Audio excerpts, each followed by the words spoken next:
Tudo bem? Tudo bem? Boa noite. Como é que vai, Daniel? Tudo em paz? Prazer revê-lo. Prazer é Boa meu. noite. Nós estamos num bate-papo inicial ainda. Pode chegar. Estamos conversando um pouquinho com a turma aqui. Daqui a pouquinho a gente começa e faz as apresentações oficiais. Tá bem? Combinado. Antônio Carlos, Antônio Marcos. Boa noite, Antônio Marcos. Tudo bem? Boa noite. Obrigado, presidente. Tudo bem? Boa noite, presidente. Boa noite, Marcos. Tudo em paz? Tudo em paz. Cumprimentar o senhor aí e agradecer já antecipadamente aí a disponibilidade e o carinho conosco. Tá, que isso. Eu é que agradeço a oportunidade de cumprimentar também o João Lícero, o Luiz Binato, o Roger, Wilson Campos. Boa noite, Vitório, presidente. da TOTUS, Seja bem-vindo. Rafael, Clóvis, Luciene. Boa noite. Boa noite a todos. Boa noite, presidente. Bem-vindo, viu? Presidente, aproveitar um gancho. Obrigado. Nós temos na tela a Luciene Melo, corretora, e o Clóvis, corretor. Colegas nossos. Olha que honra para nós. Muito bom. A honra é nossa, com certeza. Vou fazer uma correção. Né, Tony? Tem que avisar, eu sou gêmeas. Eu sou a Luciene. A minha irmã é a Luciane Melo, que é corretora. Então, cadê a Luciene? A Lu. A Luciane está no grupo, né, A Lu Tony? está no grupo também. Ela não deve estar na tela aqui pelo Zoom, mas ela está acompanhando com certeza também. Tá, eu sou mediadora de conflitos. A Luciene que deve fazer uma participação com a gente qualquer dia desse aí para falar um pouquinho sobre mediação e conflitos. E nós estamos aqui com várias maneiras, presidente, eu estava explicando isso agora há pouco para a sua equipe aí, várias maneiras para as pessoas assistirem. Então, nós temos aqui a TV Cresce, tem o YouTube, tem o Facebook, tem o Instagram, tem o Zoom. Então, as pessoas estão de diversas maneiras possíveis. Esse aqui é um grupo fechado, que está podendo aqui fazer perguntas e participar. Tem várias pessoas assistindo em outras plataformas, que não podem fazer pergunta, mas podem ter acesso a ter todo esse conteúdo aqui que a gente está discutindo. Tá bem? Perfeito. Muito bom. Maravilha. Eu queria só aproveitar mais esses minutinhos que nós temos ainda, nós já estamos para começar, consultar quem não falou ainda, nós estamos fazendo a opção para a nossa próxima live ser na terça-feira, para que um número maior de pessoas possam participar, já que alguns professores aqui dão aula de segunda-feira e nos falaram que não podem participar hoje. Então, eu queria consultar aí quem ainda não se pronunciou, que estou fazendo uma enquete, a Luciene, quem entrou depois, se a terça-feira é um dia interessante para vocês, ou se vocês têm algum impedimento na terça. Quem não falou ainda, se pudesse pronunciar, vocês estão com o microfone fechado. Luciene, o Rafael. Boa noite, boa noite. Por mim, terça-feira está ótimo, não tem problema não. Tudo bom, Daniel? Tudo bem? Beleza. E a Tudo bom, Luciene? graças a Deus. Eu saquei também, Tony. Também? Legal. Então, provavelmente na próxima terça-feira, então, só fiquei de confirmar, nós vamos ter aqui o professor da FGV, professor doutor em economia, professor Marcos Sintra, tá? Então, ele que é da FGV, lá em São Paulo, e que vai falar sobre a reforma da Previdência, tá bom? Bom, eu acho que nós podemos fazer a nossa abertura inicial aí. Eu queria convidar para que apresente o nosso palestrante da noite, o Antônio Marcos, ele que é conselheiro efetivo do Cresce aqui em São Paulo, já foi aqui o diretor em Ribeirão Preto, hoje é conselheiro do Estado de São Paulo. Então, eu passo a palavra, faz parte do nosso grupo aqui, para o Antônio Marcos. Obrigado, Daniel. Obrigado a todos. É sempre um prazer. Presidente, obrigado por aquecer o nosso convite. Consultei o Daniel, se ele der acordo, nós fizemos o convite. Eu sei que o senhor vem num sacerdócio no dia inteiro aí, com lives, com conferência, com videoconferência, mas agradeço a sua presença conosco. O senhor terá pela frente, na tela, a Nata de Ribeirão, são somente empresários, tá? É um grupo forte de Ribeirão. Com relação à pessoa do presidente, Nosso presidente, José Augusto Viana Neto, é gente daqui da nossa região, de Patrocínio Paulista. Hoje, com 70 anos, ele é corretor de imóveis e jornalista. Ele preside pelo 7º mandato consecutivo o Cresce de São Paulo, Estado de São Paulo. O Cresce é uma entidade que representa os interesses da nossa categoria e que conta hoje com mais de 220 mil profissionais inscritos. Olha o tamanho da rede. Tá? Nosso presidente também é o Conselho Federal de Corretores de Imóveis, além ainda de ser o presidente da Câmara dos Profissionais registrados em conselhos e ordem de todo o Estado de São Paulo. Presidente, muito obrigado. A palavra é sua. Tenha pela frente aí os ouvintes de bom grado. Muito obrigado mais uma vez. Presidente,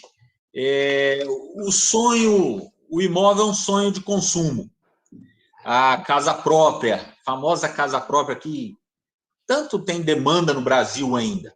Nós ainda precisamos, muitas pessoas contemplar aí o sonho a necessidade básica que é a de moradia. Todo mundo precisa ter onde morar. Mas o imóvel também é um investimento. Ele proporciona uma maior segurança financeira para as pessoas, ele tem a oportunidade, ou ele dá a oportunidade das pessoas ter um fluxo de caixa constante. Então, você trabalhar com um imóvel de aluguel, por exemplo, é aí uma maneira, e com uma estabilidade que essa renda é passiva, você não precisa ficar trabalhando ela, como uma bolsa de valores, por exemplo, que você tem que ficar vigiando se aquelas ações vão subir, descer. Você pode fazer esse investimento, mas você tem que ficar tomando conta dele ali. O imóvel ele tem essa facilidade de você deixar lá essa renda e poder cuidar de outros negócios seus. Ele também tem um baixo risco, então isso faz com que os bancos tenham um valor para financiar, para empréstimos, com taxa de juro menor. Nesse momento que as taxas de juro, o próprio governo, o incentivo que fez, e as taxas de juro foram reduzidas, o imóvel acaba sendo uma grande opção aí de investimento. Ele te dá estabilidade, você tem a valorização do imóvel, além daquilo que você ganha com o aluguel, o imóvel ele pode valorizar, ou ele valoriza com o passar dos anos. Chegam a se falar que em 10 anos pode dobrar o valor de um imóvel. Então, ele é, sem dúvida nenhuma, uma grande opção. Tanto é que a própria Bolsa e os investidores acabaram criando os fundos imobiliários, que é uma outra opção de você investir também. Mas, por outro lado, nós temos uma pandemia que vem aí mudar tudo na relação, inclusive de trabalho. As pessoas têm que ficar em casa, tivemos dificuldades aí de trabalhar. As pessoas, muita gente perdeu o emprego, muita gente teve dificuldade de pagar o aluguel, muita gente teve dificuldade de vender, os próprios corretores, de achar compradores. Mas a construção civil não parou. Eu queria que o senhor falasse um pouquinho de tudo isso para a gente aí, contasse um pouquinho, desse um panorama de como está hoje esse grande mercado e essa oportunidade de trabalhar com imóveis, de trabalhar aí como corretor, e a importância, falar um pouquinho da importância do corretor, da responsabilidade que ele tem e da responsabilidade das pessoas comprarem sem o corretor. Eu posso vender sem o corretor? Conta um pouquinho, explica um pouquinho de tudo isso para a gente, por favor. Tá bom, Danielson. Boa noite a todos. Um prazer, uma satisfação muito grande estar aqui participando.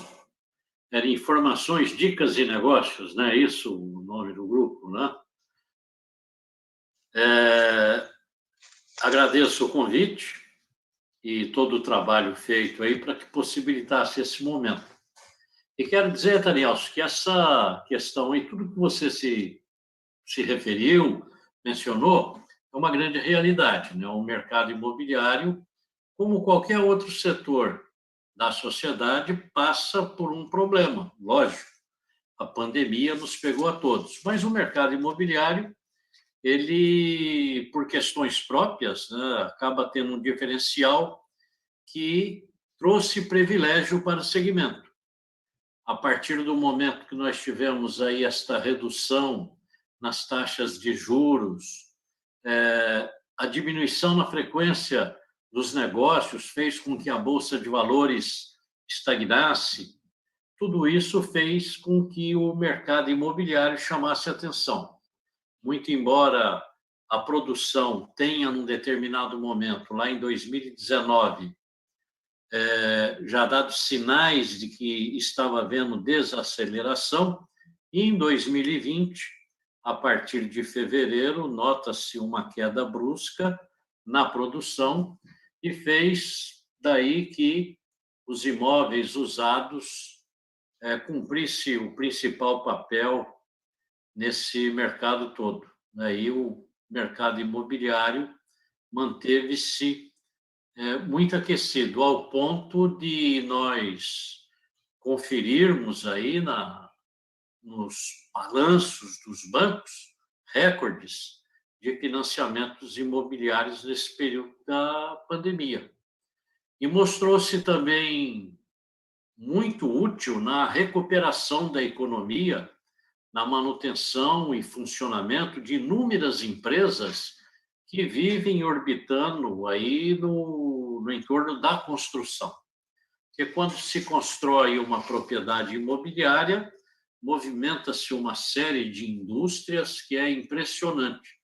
E isso tudo dá uma resposta muito rápida à sociedade.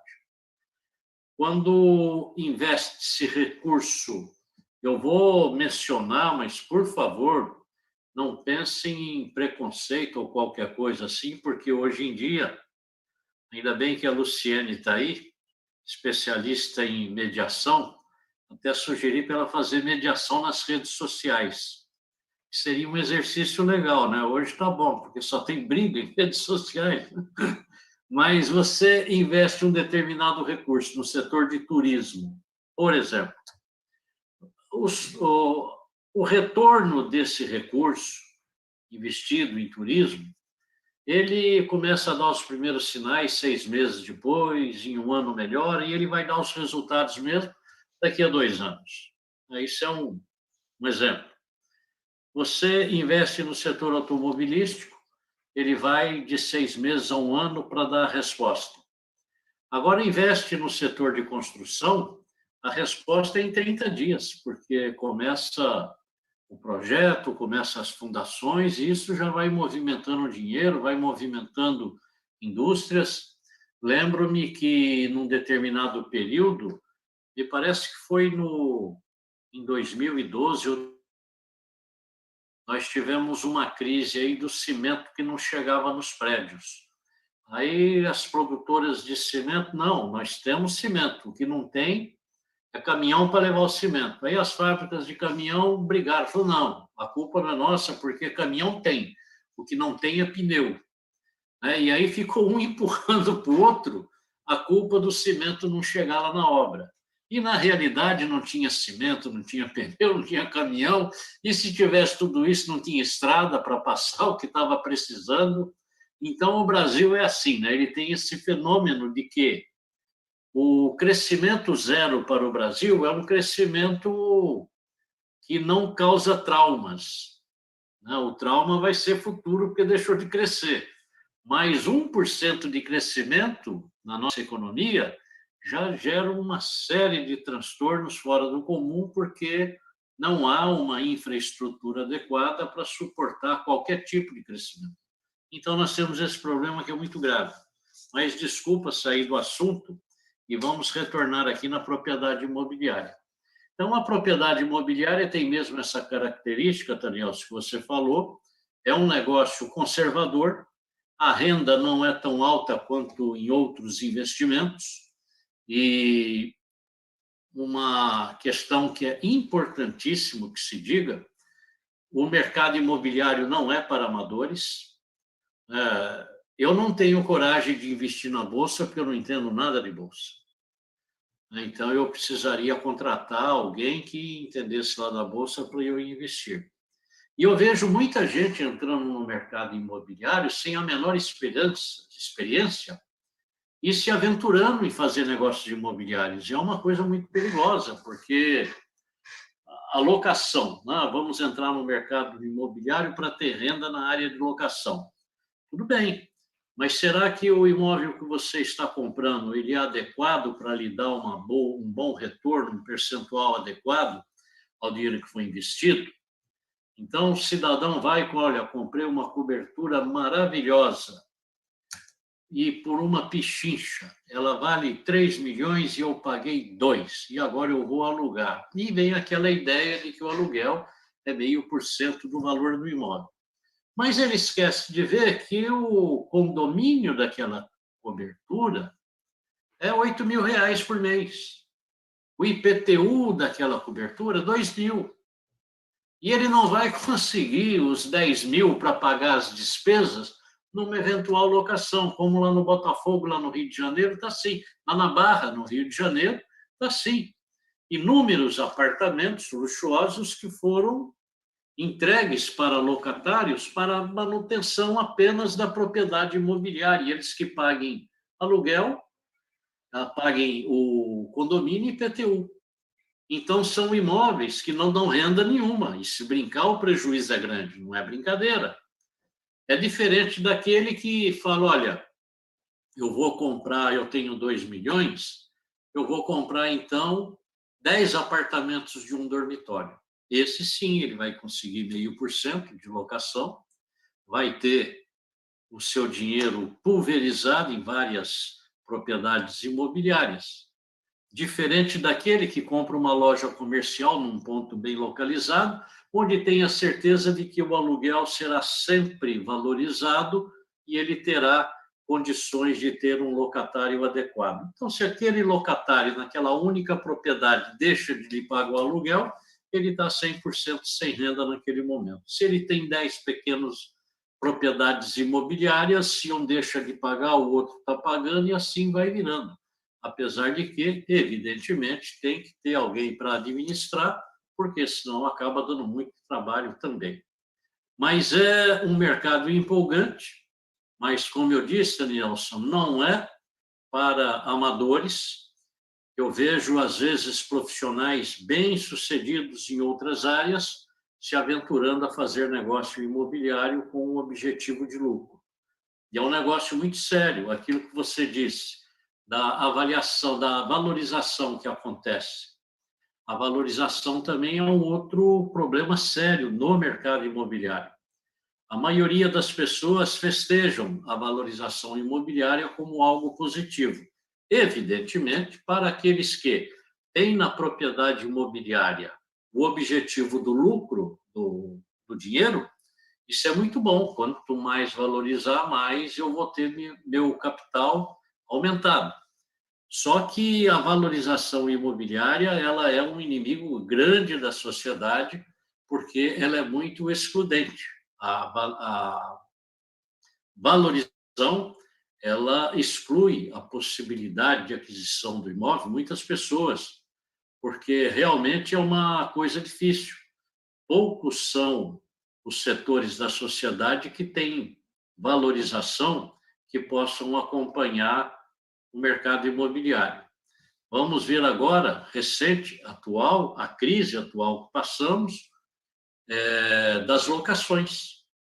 Veja você que o INPC apresentou um percentual extremamente elevado, o que impossibilita que muitas pessoas permaneçam naquela propriedade imobiliária se aquele valor, aquele percentual for aplicado à sua locação. Enquanto que o salário das pessoas nem de longe se aproxima disso, desse reajuste, assim como tudo o demais na sociedade teve esse crescimento. Quem é estabelecido, tem uma casa de comércio, não teve aumento em sua renda que justificasse os percentuais que estão querendo aplicar nas locações. Ninguém teve. É o período obrigatório de lockdown, os fechamentos esporádicos, a impossibilidade da entrada de pessoas no estabelecimento comercial. Todas essas restrições de horário, dias de funcionamento, trouxeram para todo mundo uma situação extremamente difícil. Então, todo esquema de locação tem que ser repensado. E interessante que dei entrevista agora, cerca de meia hora atrás, falando com uma jornalista, e dizendo para ela, né, que a maioria das pessoas da sociedade imagina o proprietário do imóvel como o senhor todo-poderoso, aquele cidadão rico que tem inúmeras propriedades imobiliárias e vive de explorar a parte hipossuficiente, que são os locatários. E é um engano muito grande, porque cerca de 70% a 75% dos imóveis residenciais é de um proprietário, um senhor de idade, que tem naquela propriedade imobiliária a complementação de sua renda familiar para a compra de remédio, para a compra de alimento, para a sua manutenção. Então, ele ficar sem receber a locação é um problema gravíssimo. Gera um problema tremendo na vida daquela pessoa que não tem mais a quem recorrer. O Antônio Marcos cometeu a indelicadeza de falar dos meus 70 anos de idade. Para mim, a minha única vingança é que ele é uns dias mais velho do que eu, graças a Deus. E eu trabalho, né? Eu tenho uma disposição que nem eu sei de onde é que sai, né? Não imagino. A memória, eu sei que é o ginkgo biloba que eu tomo todo dia. Então, a memória ainda funciona pelo ginkgo biloba, mas a disposição que tem, eu não sei de onde vem. Mas eu vejo pessoas até mais jovens do que eu que impossibilita uma vida que ele possa correr atrás de uma renda. Então, é um caldeirão de problema fora do comum. Você pega o locatário, ele não consegue acompanhar o aumento da locação, do valor da locação, porque ele não teve aumento na sua remuneração. O cidadão que é proprietário do imóvel fica reticente em dar desconto naquele reajuste, porque ele necessita daquilo, porque o remédio aumentou na mesma proporção, o arroz aumentou, a carne aumentou, e ele tem que se manter. Então, fica uma dificuldade tremenda, né? As imobiliárias, nesse período, dançaram sobre brasas, porque não foi fácil. Do ano passado para cá, de março do ano passado até o presente momento, todos os corretores de imóveis e imobiliárias que trabalham com locação estão na corda bamba, passando por grandes dificuldades.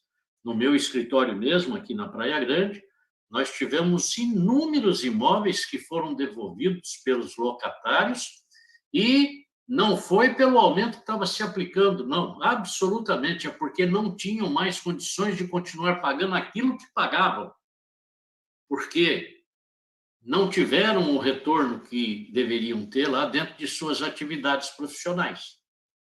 Então, é muito sério, é muito sério.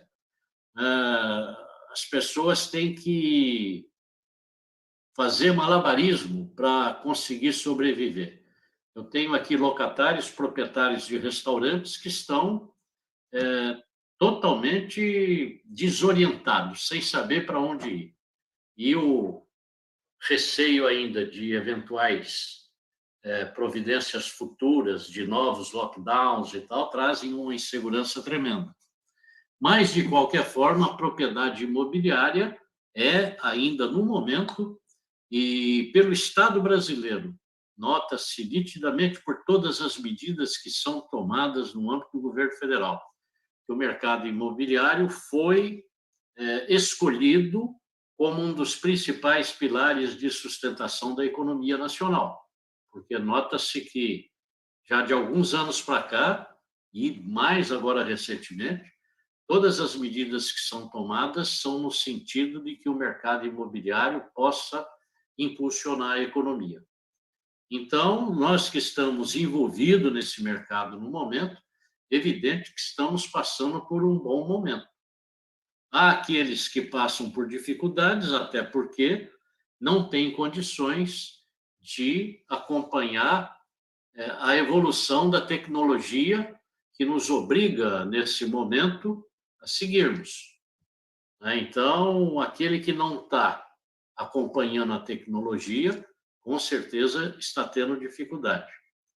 E muitos que chegam até um determinado ponto da tecnologia e por ali param porque acham que já está bom, dá para se manter, também vão ter problemas, né? Porque a tecnologia ela não para de evoluir, a cada dia que amanhece nós temos novidades, e se não acompanharmos essas novidades, com certeza absoluta ficamos para trás, em todos os setores da sociedade.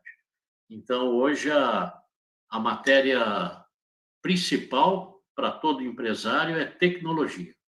Lá no Cresce, sempre nós tivemos uma atenção muito forte, né, no departamento jurídico, na fiscalização, na secretaria, e o TI do Cresce era lá para cuidar dos computadores do Cresce, aquela coisa doméstica, né? Hoje o TI é, sem dúvida nenhuma, o principal departamento do Cresce. E é o departamento que mais cresce. Só não cresce com velocidade maior porque não há no mercado profissionais suficientes para atender as demandas que estamos tendo. Estaríamos crescendo muito mais, porque vimos que na tecnologia, no uso da tecnologia, e nessa evolução constante, porque não para, né, a todo instante as coisas estão acontecendo. Você, Danielson, que ligado aí à área da educação, né, nós nos conhecemos lá na faculdade, né? Você sabe disso. Tudo aquilo que os estudantes de tecnologia e desenvolvimento estudaram o ano passado, esse ano já é coisa do passado, não interessa mais, porque já não é mais usado, é tudo antigo. Eu estava conversando com alguns funcionários da área de tecnologia, com 40 anos de idade, eu falei, vocês todos já são vovôs. A molecada de 17, 18 anos está vindo aí com uma linguagem totalmente diferente, muito mais acelerada, e vocês não podem parar. Então, é assim, imagina você, que hoje um garoto está lá estudando tecnologia na faculdade, ele vai exercer uma profissão que ainda não foi inventada, essa profissão ainda será inventada. Ele não sabe qual é a linguagem que ele vai usar, ele está estudando para aprender a lidar com aquilo que virá, né, e fazer desenvolver. E a mesma coisa é no nosso mercado, né? O mercado imobiliário. Hoje, o que nós estamos vendo aí de empresas de alta tecnologia entrando no mercado, fazendo negócios em bitcoins, já as escrituras através de computadores, né, por meios virtuais, a assinatura digital. Então, agora recente, um cidadão lá da Europa comprou um apartamento aqui no Brasil, visitou o apartamento, tudo de maneira virtual, fizeram a escritura e assinaram a escritura, um corretor aqui no Brasil, o proprietário do imóvel e o comprador lá na Europa fizeram todo o negócio, e assim vai indo, né? E daqui a pouco toda esta forma de agir vai estar aí no nosso mercado doméstico do dia a dia. Tá? E eu vejo, às vezes, alguém reticente falar, Ivena, o Cresce está indo rápido demais, o corretor pode não acompanhar. Falou, o corretor que não acompanhar o Cresce, ele está perdido, porque eu acho muito lento. O Cresce tinha que ser muito mais rápido. Né? E eu acho o Cresce lento, tinha que ser mais rápido. Se o corretor não conseguir acompanhar algo que é lento, imagina se ele vai acompanhar, então, a necessidade real do mercado. Fica para trás, porque as tecnologias para se fazer multiplicar dinheiro, elas estão aí a cada instante aparecendo. E de forma assim, até surpresa, né? Quando você menos espera, pimba, está ali alguma coisa que está se mostrando absolutamente fantástico e desconhecido até dias atrás. Então, é isso. Eu acho que nós temos um mercado imobiliário forte, uma situação também, uma característica própria do Brasil, que é muito importante, que se leva em consideração, que os empresários não podem esquecer, é o déficit habitacional brasileiro. Eu tive envolvido muitos anos no Conselho Nacional das Cidades, e acho que cerca de 15 anos, praticamente a existência toda do Conselho Nacional das Cidades, no Ministério das Cidades.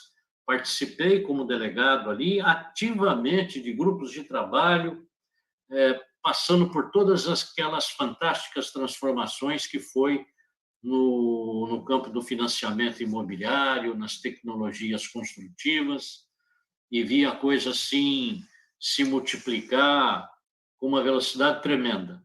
Mas lembro-me muito bem, em 2010, quando do Minha Casa Minha Vida, nós tínhamos um déficit habitacional de 7 milhões de unidades habitacionais.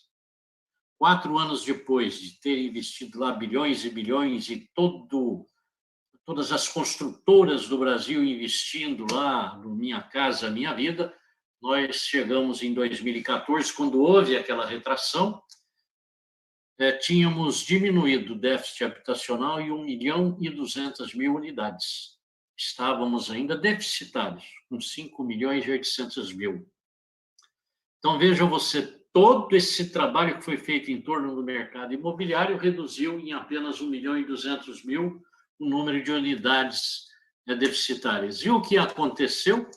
Parou em 2014. Já em 2019, nós estávamos com déficit habitacional acima de 6 milhões de unidades. E, com certeza, nós estamos de 7 para 8 milhões. O governo não fala isso, ninguém vai querer falar. Mas, com certeza absoluta, o nosso déficit habitacional vai estar acima de 7 milhões de unidades. Se nós investirmos todo o gás que temos nesse setor de habitação para atender somente o mercado de habitação social, nós ainda temos aí pelo menos uns 30 anos de mercado aquecido para poder trabalhar. E quando nós... Mesmo que o nosso PIB fique lá no zero, o nosso crescimento é muito forte, é impressionante. E ele vai puxando de tal forma esse mercado que tudo que se faz não chega a dar conta da necessidade. E por isso que o mercado imobiliário de imóveis usados no Brasil, ele é muito cobiçado. Vejo que os financiamentos imobiliários, boa parte deles, a maior parte, ela vem do mercado de imóveis usados. Então, é um mercado que precisa ser visto com muito carinho, com muita atenção, e a política pública, ela segue num caminho que consideramos adequado, até porque a realidade que vivemos hoje, lá em 2005, 2006, era utópico pensar nas taxas de juros que são praticadas hoje, os prazos de financiamento. Ninguém se lembra, mas em 2004, o juro para o financiamento imobiliário, quando se conseguia muito baratinho na Caixa, era 18% ao ano. Era de 18% a 22%. Então, era um verdadeiro absurdo. E o prazo de financiamento, eles falavam que tinha 15 anos, mas mentira, ninguém financiava 15 anos no Brasil, porque não liberavam, era 10 anos. A idade do mutuário, somando a idade do mutuário mais o prazo do financiamento, não podia ultrapassar a 55 anos. Hoje nós temos financiamento de 35 anos, taxa de juros de 5,5%, e somando o prazo de financiamento com a idade do mutuário, podemos chegar a 80 anos e 6 meses. Então, isso tudo fez o quê? Financiamento mais longo dá um número menor no valor das prestações, e o juro muito mais baixo diminui mais ainda.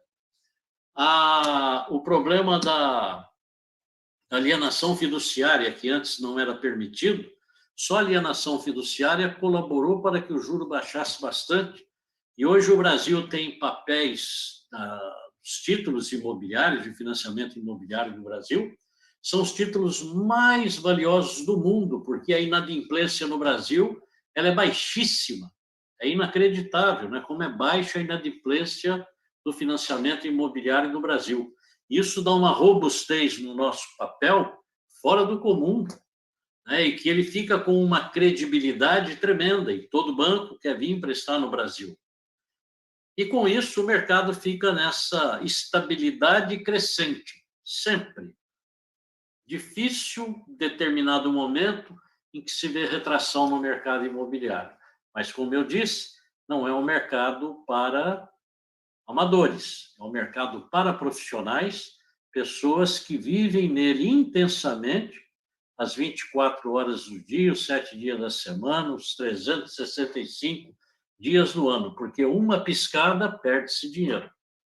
Basta lembrar aí a questão dos galpões, né? Os galpões estavam sendo alugados por valores absurdamente altos, né? E foi uma construção de galpão fora do comum, até que em determinado momento, com a diminuição da atividade empresarial, diminuiu a busca por galpões e a oferta era muito grande, muitos proprietários de galpões amarguraram aí prejuízos imensos porque ficaram com suas propriedades vazias por muito tempo. Agora que começamos a retomada novamente, né, começamos lá em 2019, veio devagarinho, estava indo muito bem, chegou a pandemia, mas ainda assim as coisas estão indo. E um termômetro, se me permitem, um termômetro muito interessante, são os outdoors nas estradas.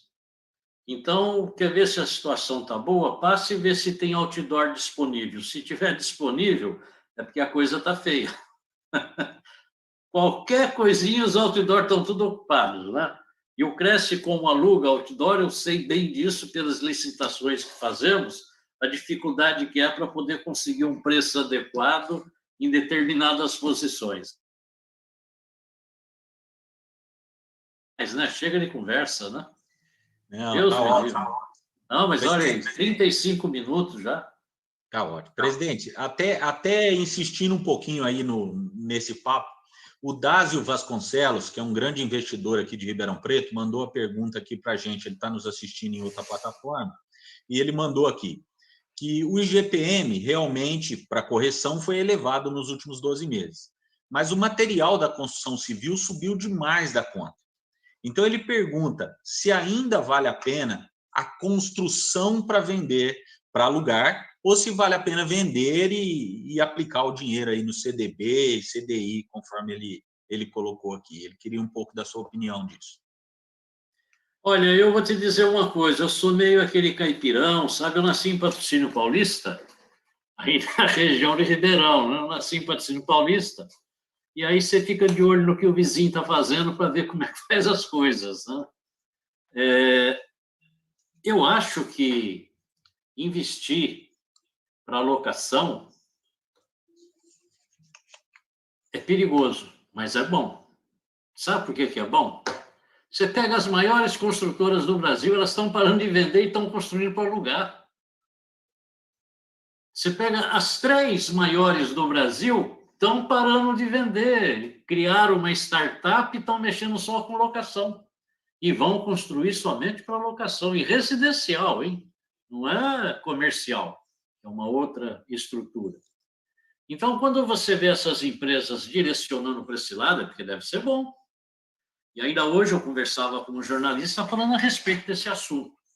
Eu acho que o governo brasileiro peca, e peca de uma maneira amadora, no que diz respeito à locação. Os investidores de locação nesse país tinham que ser tratados com uma política tributária especial, porque quando se fala em habitação, você não precisa falar em imóvel próprio da pessoa, é dar condição para ele pagar um aluguel adequado e resolve o problema da habitação. Eu tenho um filho que mora em Washington, lá nos Estados Unidos, e eu vejo a quantidade de pessoas que moram de aluguel, é impressionante. E as pessoas não querem comprar imóveis, querem viver de aluguel. O meu filho, com aquela ideia de brasileiro conservador, a primeira coisa que fez foi comprar a casa dele. Não, mas está lá. E o preço também não mexe, né? Você não tem uma valorização como aqui. Mas a propriedade imobiliária tem um tratamento especial. Os investidores são. E eles não vêm por quê? Com medo da política paternalista, a interferência do Estado nas transações, nos contratos entre as pessoas. No Brasil existe sempre o perigo iminente do Estado interferir nas negociações. Você pega agora o aluguel, porque veio um reajuste alto no aluguel, já foi um deputado e entrou com um projeto de lei lá em Brasília que está andando bem, e todo mundo vai dizer que está dizendo que será aprovado, espero que não, para poder fixar um índice de reajuste de aluguel. Ora, se eu tenho um investimento para renda, vai o governo colocar um teto naquilo que eu vou receber do dinheiro que eu investi? Então não vou investir nesse negócio, eu vou mexer com outra coisa. Eu vou comprar e vender tecido, vou comprar e vender ouro, vou mexer com alguma outra coisa, mas com imóvel eu não vou. Ora, se a propriedade imobiliária, o proprietário, tivesse uma política tributária que lhe oferecesse condições de que ele possa manter o imóvel para alocação, muito mais pessoas estariam investindo em imóveis para alocação. E o valor do aluguel estaria cada vez mais dentro da realidade e nunca sempre acima, como acontece conosco. Essa questão da interferência estatal, ela é fatal para os negócios. A lei do inquilinato no Brasil é um verdadeiro absurdo. Trata o proprietário do imóvel como se fosse um explorador e o locatário como se fosse um pobre coitado. Enquanto que, na realidade, a gente vê, em boa parte dos casos, o pobre coitado é o dono. E o locatário assume uma determinada posição que ele fica mais do que dono da propriedade imobiliária. Valendo lembrar que, para se despejar uma pessoa que tenha periculosidade jurídica, ele fica sem pagar dentro do imóvel, ele fica os 30 meses do contrato. Basta ele entender de lei, e ele vai conseguir fazer. E o proprietário não vai conseguir tirar. Então, isso daí é péssimo. Quem tem dinheiro para investir não vem para esse mercado porque fica com medo. E o governo devia se retirar e deixar para que a sociedade se entendesse, porque a interferência estatal na área da habitação é muito forte e o governo não tem condições de resolver. Agora mesmo, nós demos uma sugestão para o governo e já tivemos esta medida aplicada em 2010. Nós tivemos o cartão de crédito para pagamento de aluguel. Foi desenvolvido pela Caixa Econômica Federal, foram escolhidas 8 grandes imobiliárias brasileiras para funcionar como piloto, depois a Caixa tirou o time de campo e parou com essa questão do cartão de crédito para pagamento de aluguel. E vejam vocês, a nossa proposta era muito simples, porque a pessoa que paga hoje o aluguel para morar, 60% aqui no estado de São Paulo, são números reais colhidos pelas pesquisas que o Cresce faz mensalmente, junto às imobiliárias que trabalham com locação. 60% das locações no estado de São Paulo, elas atingem um valor de R$ 1.300. Portanto, são locações para baixa renda. 60%. Boa parte dessas pessoas não tem 3 meses para poder dar de depósito para garantia locatícia. Eles não têm condições de pagar um seguro-fiança locatício porque fica muito caro. E hoje ninguém quer ser fiador de ninguém. E essas pessoas acabam mudando-se para as comunidades, porque lá o que vale é a palavra, se tiver que despejar, o dono do barraco chega lá, despeja com um revólver na mão e acabou. Então, locatícia social, o governo tem que intervir. O governo precisa. E nós lutamos pelo cartão de crédito com a finalidade de locação pelo seguinte: a pessoa com aquele código de cartão passa na máquina da imobiliária e não precisa mais voltar lá até o término do contrato. Mensalmente, o cartão paga a imobiliária e manda a fatura do cartão de crédito para aquele cidadão e pronto. Essa era a nossa proposta e assim é que funcionou o projeto piloto. Depois tiraram o time de campo e parou. Mas nós precisamos buscar soluções para garantias locatícias que sejam com base nos recursos que o próprio cidadão tem lá no fundo de garantia, com dinheiro que é dele, ele poder ter aquilo ali como um seguro de fiança locatícia, que ele não vai usar. E é importante lembrar que a maioria dessas pessoas de baixa renda, elas são pessoas regulares no seu pagamento, porque elas não podem ter restrições no seu nome, porque ficam impedidas de sobreviver. Então, são as pessoas que efetivamente pagam, e com isso dá para se criar essas ferramentas. Agora, evidentemente que o setor precisa de muita influência política, porque tudo isso se resolve dentro do Congresso Nacional, e aqui tem os empresários, sabem o que é a dificuldade, né? Trabalhar qualquer tipo de projeto de lei dentro do Congresso Nacional pelas várias entidades e opiniões divergentes.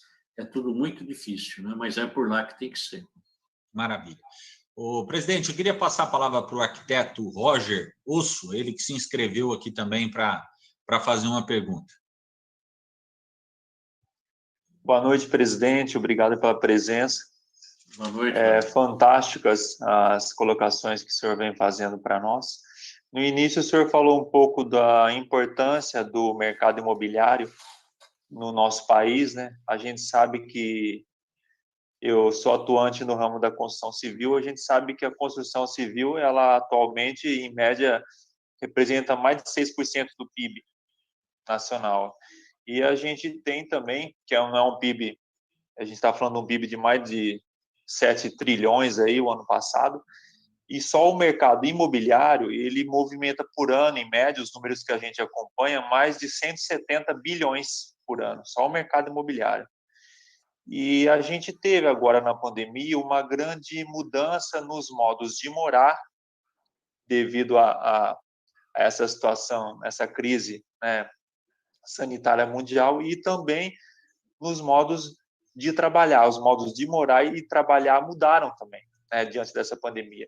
Então, eu queria saber um pouco como a pandemia, quais foram os reflexos que a pandemia teve nos negócios imobiliários, diante dessas novas modos de morar, desses novos modos de trabalhar.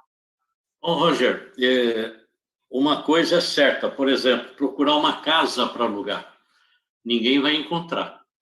Casa para locação, desde o ano passado, quando começou o lockdown, acabou.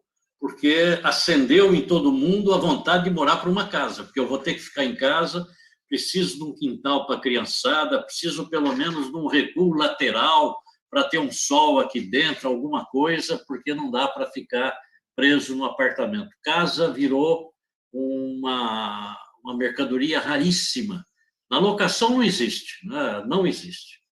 Tenho certeza absoluta que todo corretor de imóveis do estado de São Paulo, só se tiver casa de valores muito elevados, né? Porque aí o público é pequeno, não vai encontrar. O fenômeno muito interessante que veio com a pandemia, a questão do home office, levou muitas pessoas para as regiões periféricas das principais cidades que preferiram se afastar do burburinho do centro nervoso da cidade e procurar lugares mais tranquilos, em chácaras.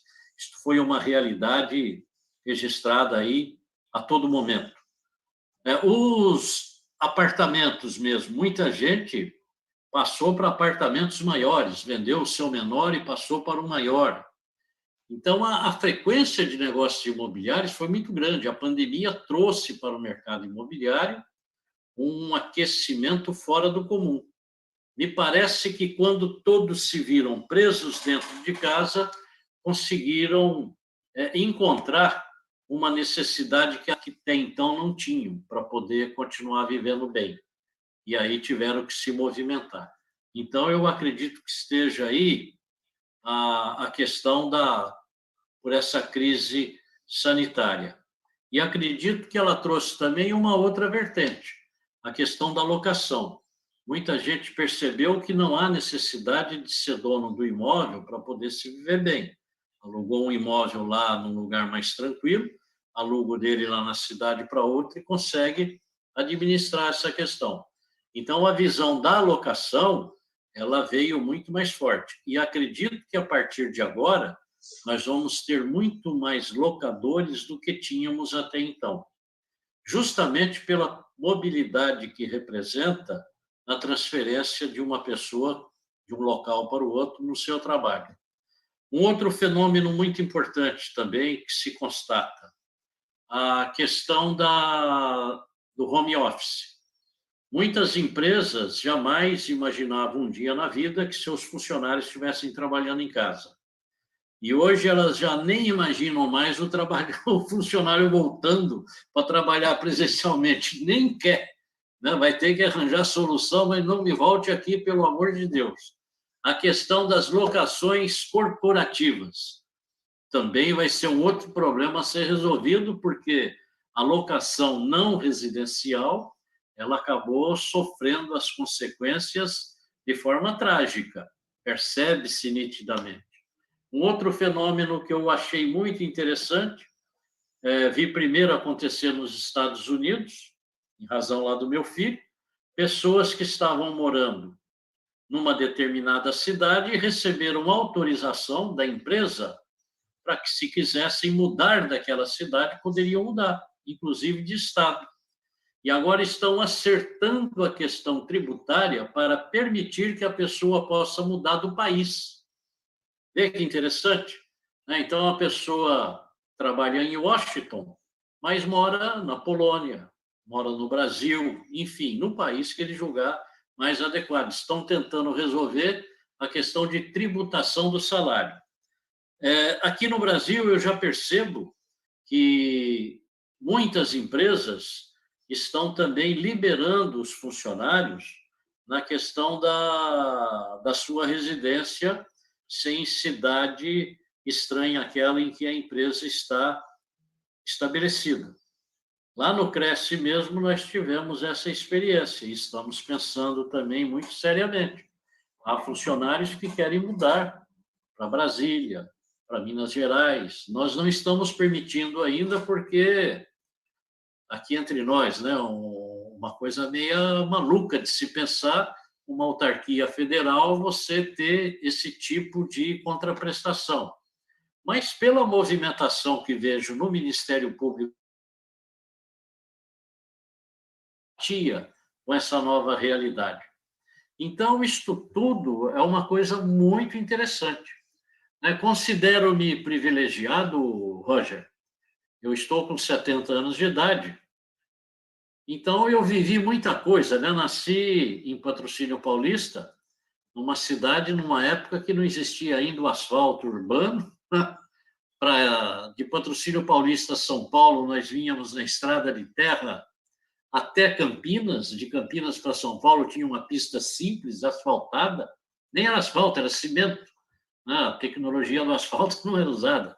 Então, a iluminação pública muito ruim, o telefonista tinha que espetar uns pinos lá no aparelho e tal, e rodar a manivela. O telefone em casa era de manivela. Bom, eu mudei para a Praia Grande em 1974. Em 1974, aqui na Praia Grande, eu tinha que pegar o telefone, pôr no ouvido, esperar o telefonista atender e pedir a ligação para São Paulo. Aí, a pergunta final: qual a demora, senhora? Ela falou: olha, São Paulo, essa hora, 1h30, 2 horas aproximadamente, eu dou o retorno para o senhor.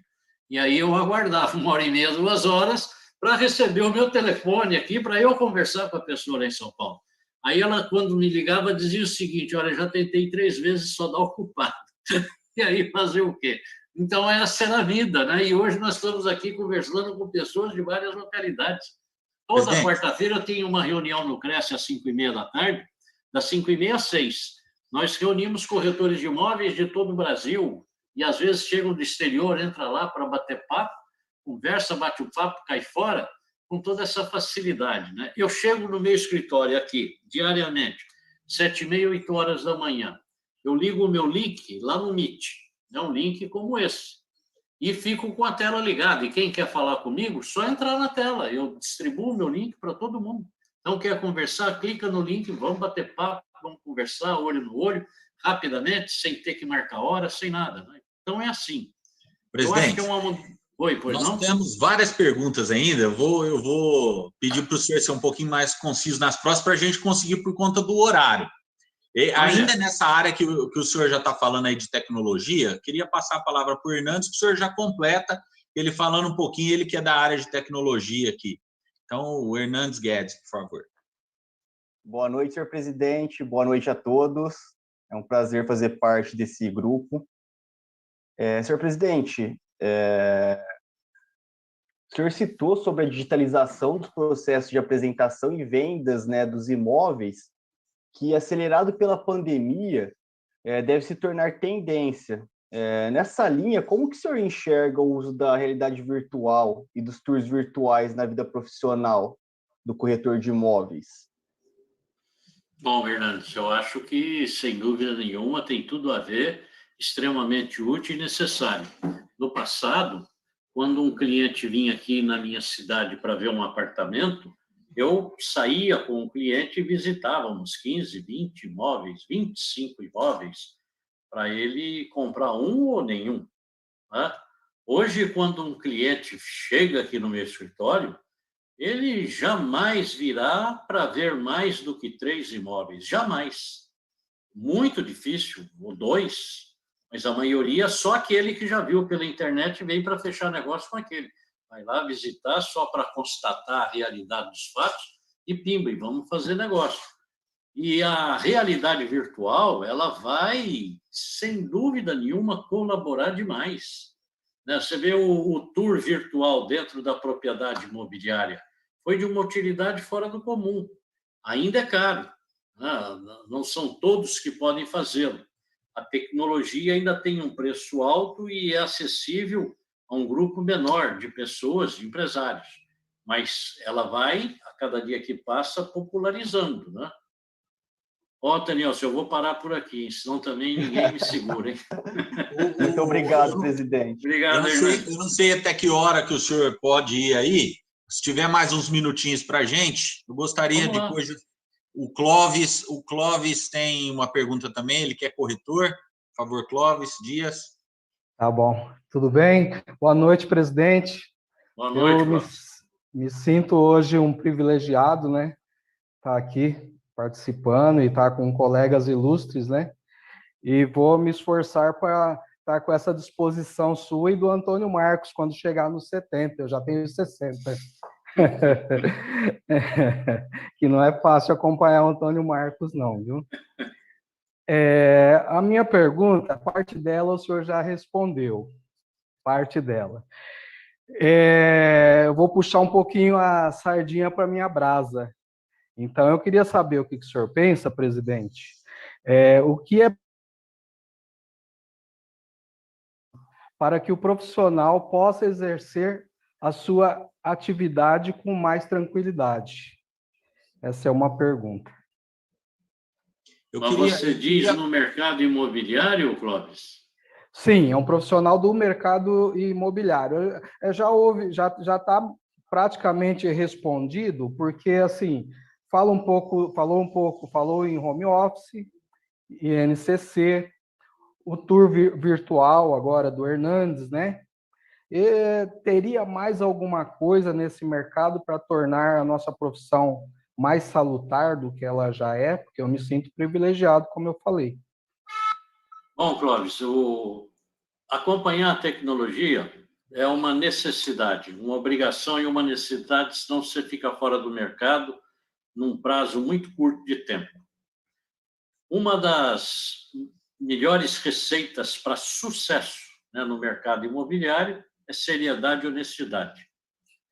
Muitas vezes, né, e eu como presidente do CRES, tem aí o Antônio Marcos, que é um conselheiro que julga processos, trabalha no julgamento de processos éticos disciplinares. Então, o que a gente vê determinados colegas de profissão fazerem é um verdadeiro absurdo. Você acha inacreditável que possa ter pessoas que agem dessa forma. E agindo de maneira errada no mercado imobiliário é uma atitude fatal, porque um erro cometido ele tem uma repercussão fora do comum. Todo corretor de imóveis bem-sucedido é porque ele tem um bom antecedente. Todo cliente bem atendido, todo cliente que possa lhe recomendar a um parente, a um amigo, ele é o verdadeiro estoque que você tem de sobrevivência.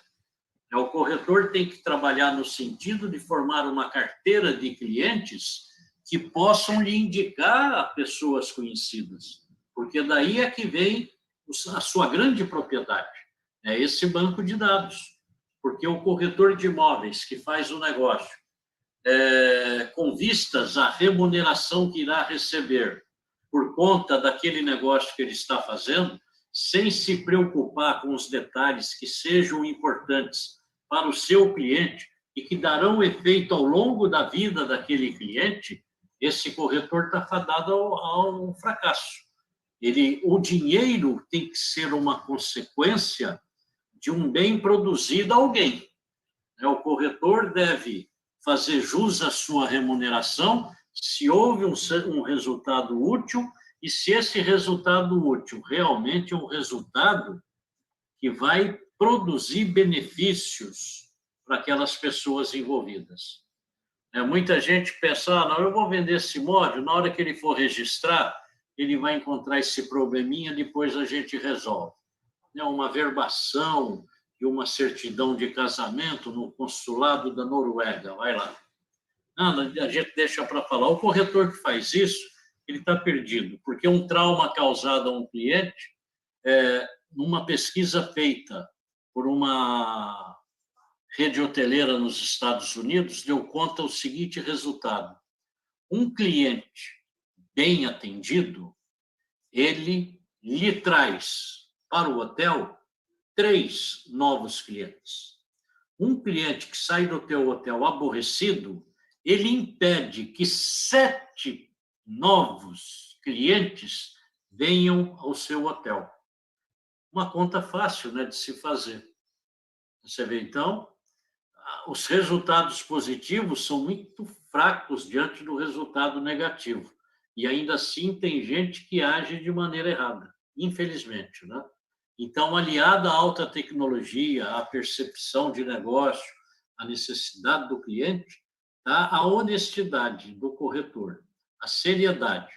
Não é apenas fazer um negócio sem problemas, é fazer um negócio que produzirá bons frutos às partes envolvidas. Pessoal, nós temos um combinado que vai até às 9 horas aqui, a nossa live. Eu queria combinar, se o presidente topar, tem um monte de pergunta aqui. Vamos combinar 4 perguntas finais, o senhor topa? Pode ser? Vamos lá. Então, vou combinar aqui, vamos na ordem de quem pediu primeiro aqui. Então, só vou fazer mais 4 perguntas e a gente encerra. Então, eu queria pedir para o Marcos Dias, por favor, bem rapidinho, fazer a sua pergunta. Presidente, boa noite. O senhor, assim como o Antônio Marcos, como corretor de imóveis, como pessoa aí respeitada aqui na cidade de Ribeirão Preto, ele é muito bom dentro das quadras. Joga bola e faz gol. O senhor está demonstrando que a jovialidade aos 70 anos de idade, que o senhor não mostrou o RG, eu não acredito que o senhor tenha 70 anos. Tá bom. Então, falando ainda de tecnologia, falando de avanços no mercado imobiliário, eu vou emendar aqui a pergunta e insistindo ainda, falando da qualidade do atendimento lá da década de 70, que ainda era o fio do bigode, hoje avança para a tecnologia. Como não deixar frio esse atendimento, essas ferramentas que estão dominando o mercado? E também aproveito aqui, o João Cury, da Avalist, está presente também. Nós vamos na sequência aqui, viu, Marcos? Ó, tá, tranquilo. Nós vamos aqui, ó. Você, só para todo mundo se preparar,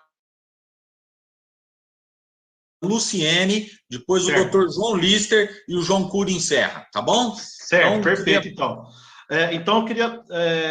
como que esses corretores que vêm agora, essa geracionalidade, vai manter o bom atendimento de outrora, de Antônio Marcos e do presidente, para a realização de bons negócios?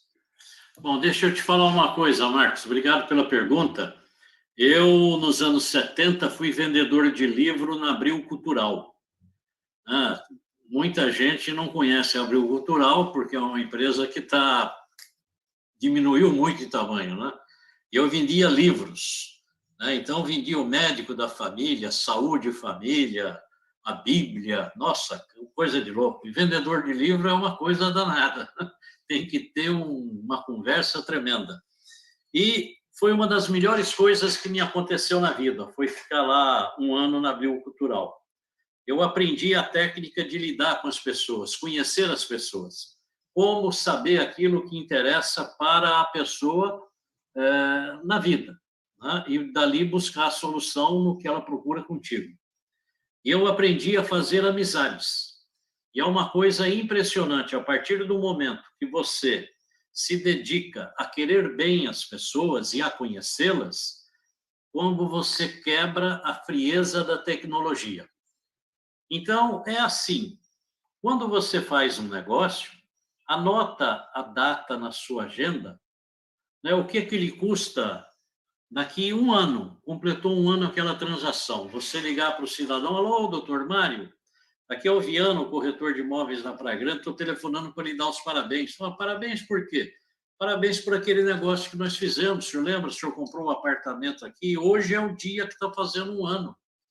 E o seu apartamento que valia tanto, o senhor pagou tanto, hoje vale tanto, olha que beleza, parabéns pelo bom negócio que o senhor fez, conte comigo, estou aqui à sua disposição e tal. Puxa vida, se alguém algum dia for perguntar para o doutor Mário, ô Mário, você conhece alguém na Praia Grande para comprar um apartamento? Meu Deus do céu, ele vai falar do Viana, claro, o Viana teve a preocupação de ligar para mim, se eu sei a data do aniversário dele, do filho dele, do casamento dele, da mulher dele eu não ligo, mas da dele eu ligo. E do casamento também eu ligo.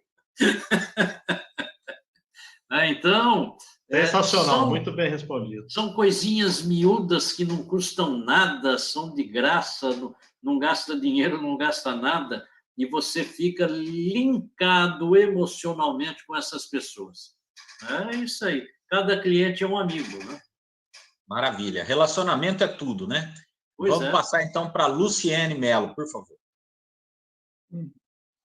Boa noite. Presidente, o senhor mencionou a demora nas questões envolvendo contratos de locação. Levando em consideração a demora da prestação jurisdicional, como é que o senhor enxerga a inserção de cláusulas compromissórias nos contratos de locação, elegendo a mediação como forma de solucionar esses conflitos?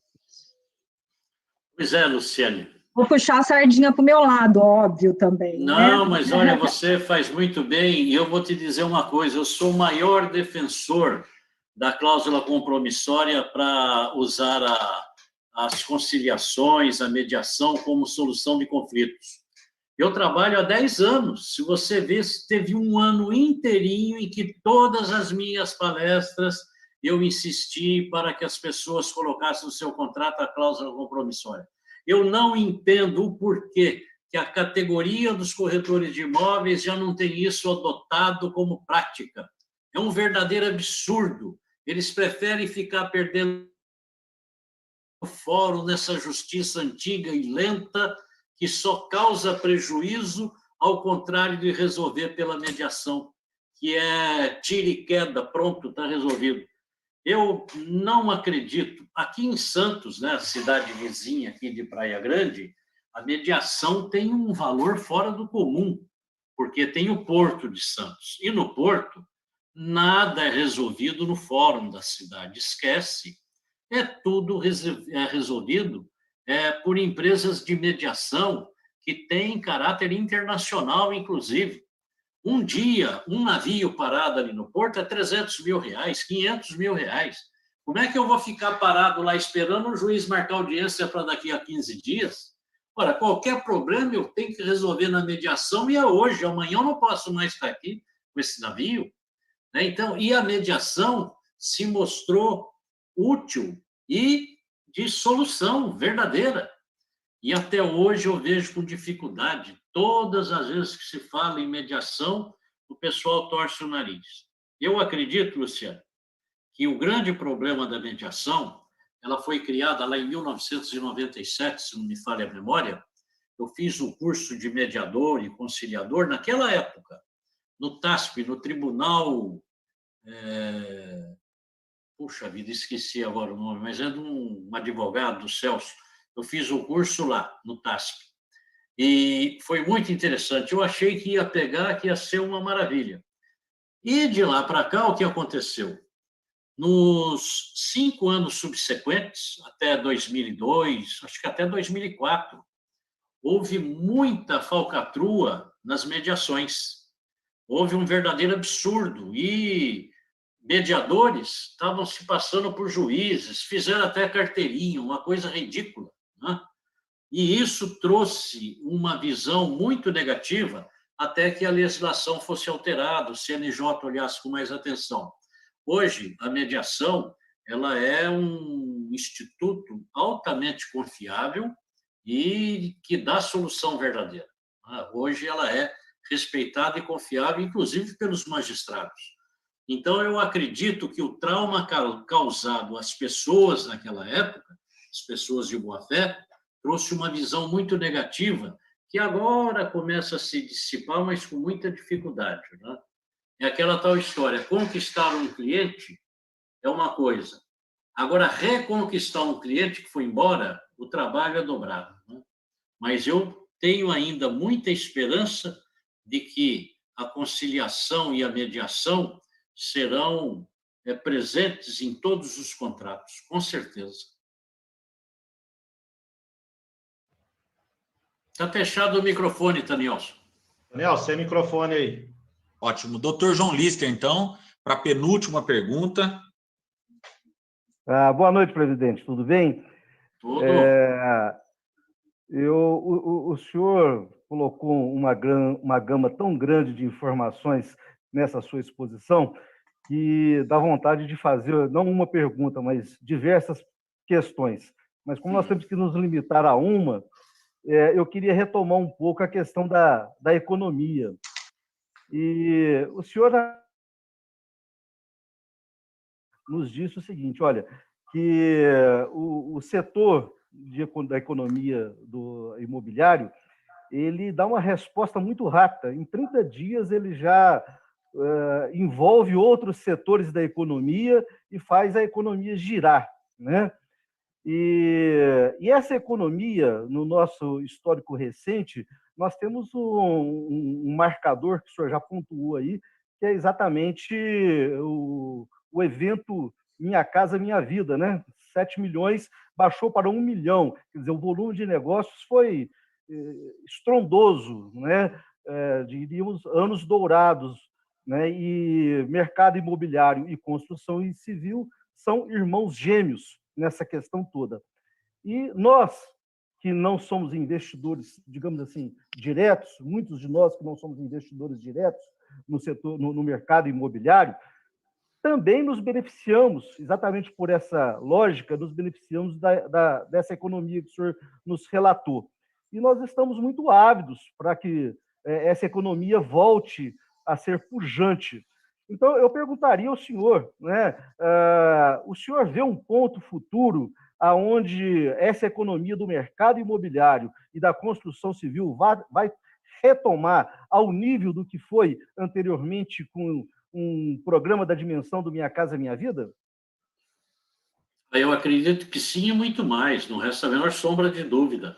O mercado imobiliário hoje, com todo esse problema que está acontecendo, ele é maior do que qualquer outro ano anterior a esse que nós estamos. É impressionante. O mercado imobiliário é impressionante.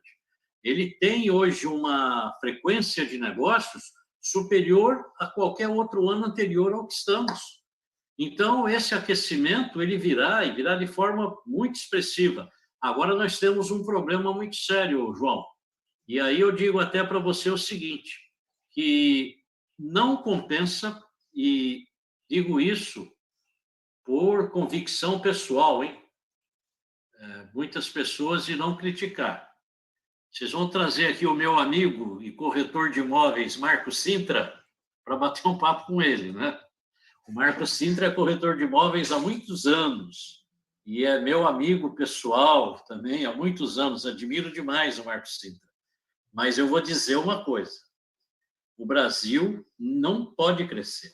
Se o Brasil crescer, nós vamos ter problemas muito mais sérios do que a falta de crescimento. Pela falta de infraestrutura. Não adianta você querer ir aonde não dá. Você vai gerar desequilíbrio em algum setor da sociedade. Nós vamos ter problemas.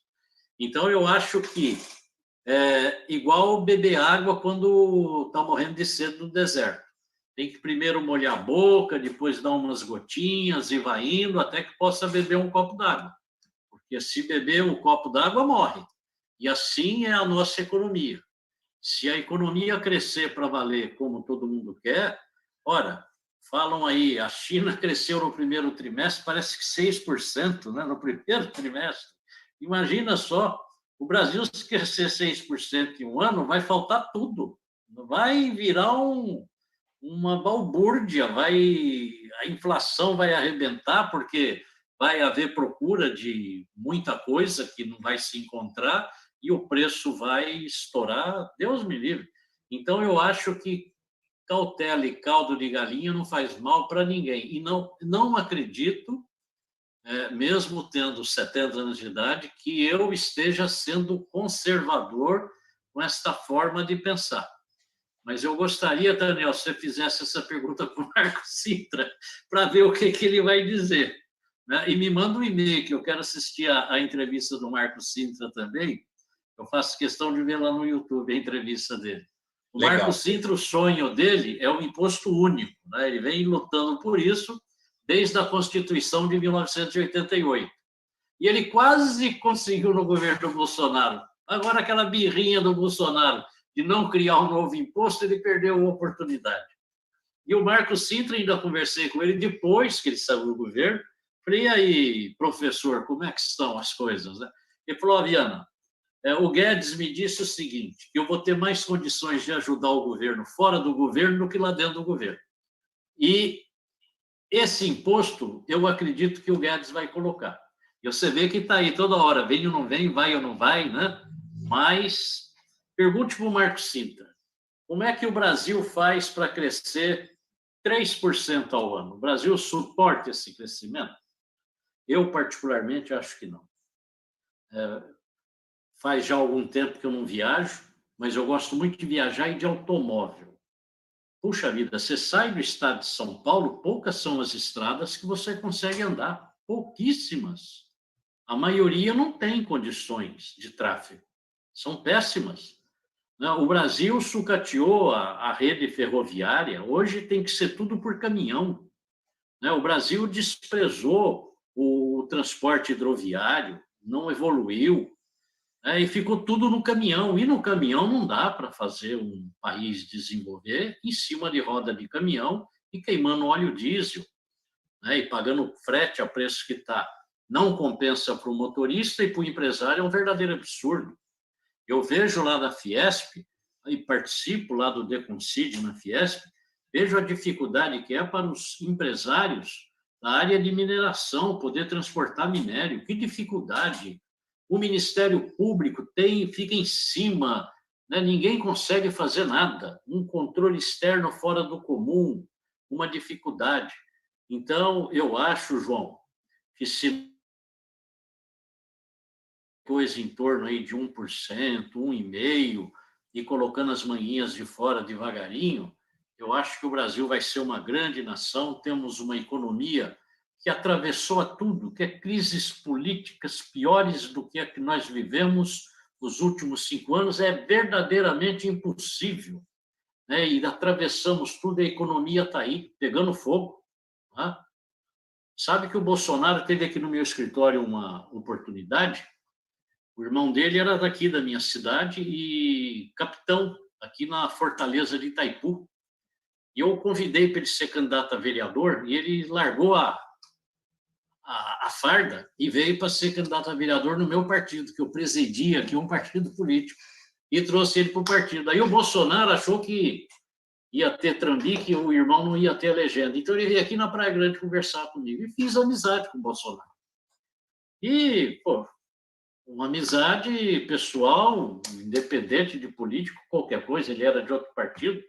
E aí, todas as vezes que eu ia lá no Congresso Nacional, eu ia toda semana, tem até a minha credencial de livre trânsito lá dentro, eu ia no gabinete do Bolsonaro. E aí, deputado, como é que tá? Ô, Viana, tudo bom? Conversava e tal. Sempre votou favorável aos nossos projetos lá nas comissões, das quais ele faz parte, nunca votou ao contrário, sempre muito atencioso conosco.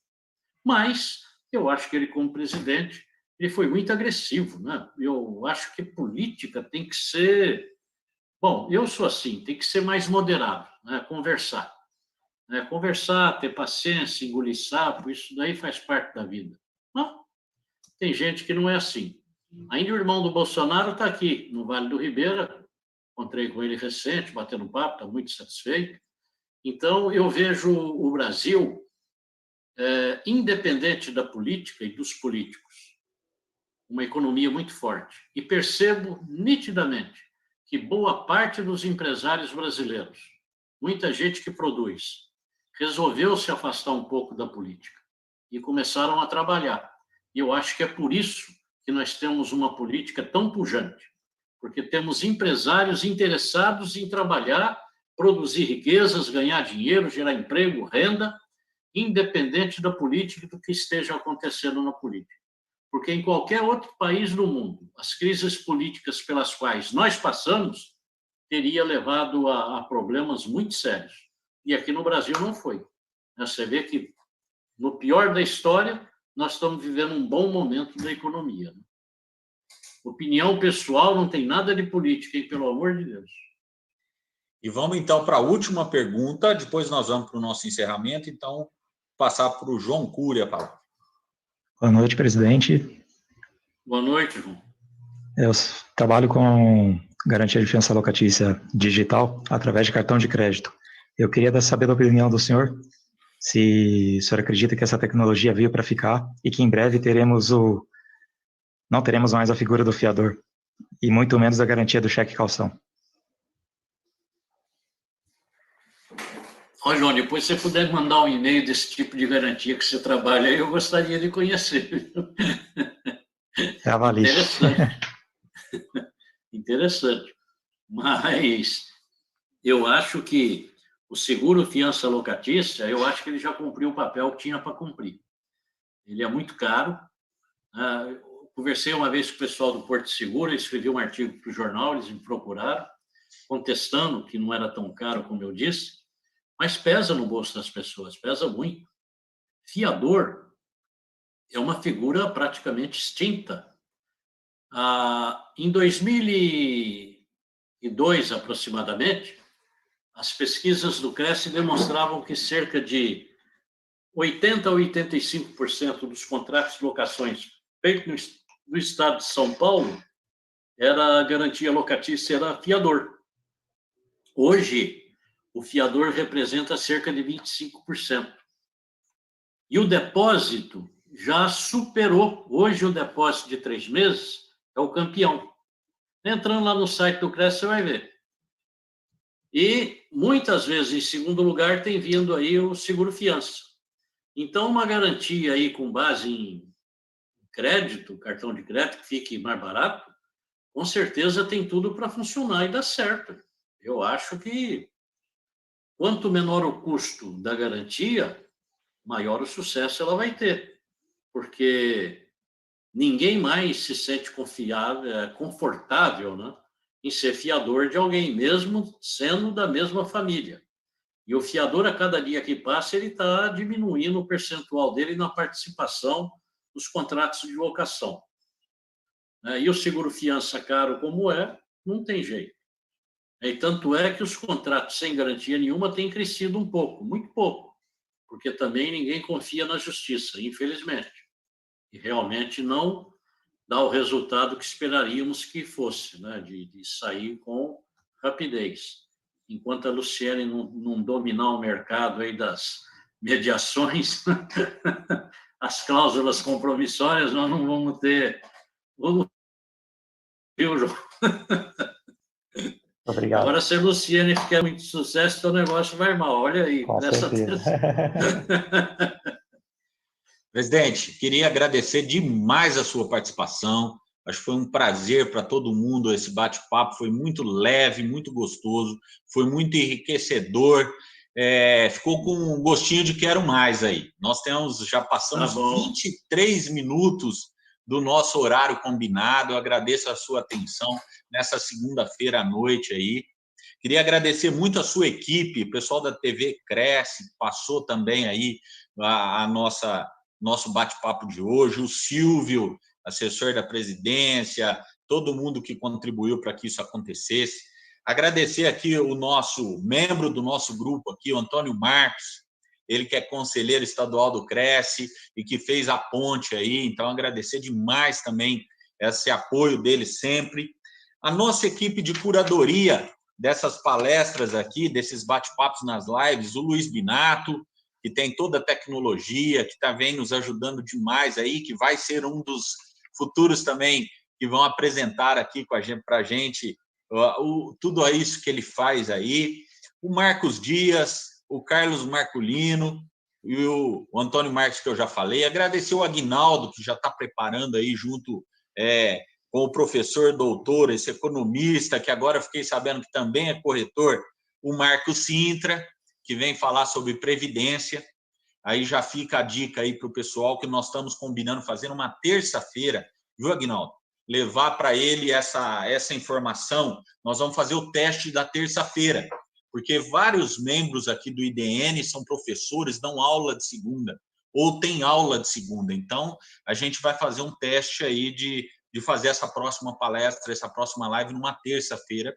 Vai ser sobre a reforma tributária, vamos discutir um pouquinho de economia, vai ser uma noite muito agradável também. Eu queria aproveitar, dizer que esse bate-papo que o José Augusto Viana começou aqui com a gente, pode continuar no Zap lá, a gente pode fazer as considerações, podemos continuar batendo um papo, fazer as considerações de cada um de vocês lá no nosso Zap. E nós criamos um Instagram do grupo. E a ideia é que todos vocês possam seguir o nosso Instagram e vocês, nas postagens dos negócios de vocês, vocês marquem o Instagram do IDN. E a gente, então, pode ir lá repostar, tá certo? Então, o Wilson, quando for falar lá da Flytour, ele vai postar no Instagram, vai marcar o Instagram do IDN, a gente recebe lá e reposta. Então, isso vai fazer com que um número maior de pessoas tenha visibilidade do negócio e das oportunidades de vocês, tá bom? A gente vai para o YouTube, vai para o Facebook, vai para todas as plataformas, mas no primeiro momento a gente está começando com o Instagram. Então, é só seguir o Instagram lá e fazer o post. Então, faz o post e marca no post de vocês o IDN, que a gente reposta lá, e isso faz a entrega aumentar. Tá bom, pessoal? Acho que eram essas as informações que eu tinha para dar hoje. Agradeço demais aí numa segunda-feira, às 9h26 da noite. Vocês teve muita participação no Facebook, teve muita participação no YouTube e aqui também. Então, acho que estamos cumprindo o nosso papel de que a gente há mais de um ano criou esse grupo, que é levar informação, conhecimento para as pessoas e fomentar negócios. Tá bom? Muito obrigado, presidente. Suas considerações finais aí.